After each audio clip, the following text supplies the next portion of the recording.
സംസ്ഥാനത്ത് റോഡപകടങ്ങളിലുള്ള മരണം പേടിപ്പിക്കുന്ന വിധത്തിൽ വർദ്ധിച്ചുവെന്ന റിപ്പോർട്ടിനെ തുടർന്നാണ് പോലീസ് മേധാവിയുടെ നടപടി.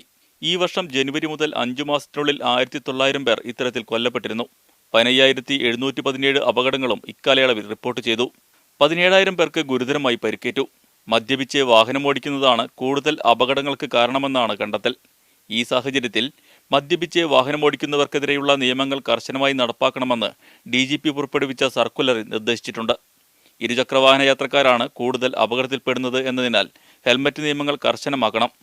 ലോറികളുടെയും ബസ്സുകളുടെയും പെർമിറ്റ് നൽകുന്നത് സംബന്ധിച്ച് മോട്ടോർ വാഹന വകുപ്പിന്റെ ഭാഗത്തുനിന്ന് വീഴ്ചയുണ്ടായാൽ ഉദ്യോഗസ്ഥർക്കെതിരെ കർശന നടപടികൾ സ്വീകരിക്കും. അമിതവേഗതയും അശ്രദ്ധമായ ഡ്രൈവിംഗും തടയാൻ വേഗതാ നിയന്ത്രണ സംവിധാനങ്ങൾ കാര്യക്ഷമമാക്കണം. സംസ്ഥാന പാതകളിലും പഞ്ചായത്ത് റോഡുകളിലും അപകടങ്ങൾ വർദ്ധിക്കുന്ന സാഹചര്യത്തിൽ ഇവിടങ്ങളിൽ വാഹന പരിശോധന കർശനമാക്കാനും നിർദ്ദേശം നൽകിയിട്ടുണ്ട്.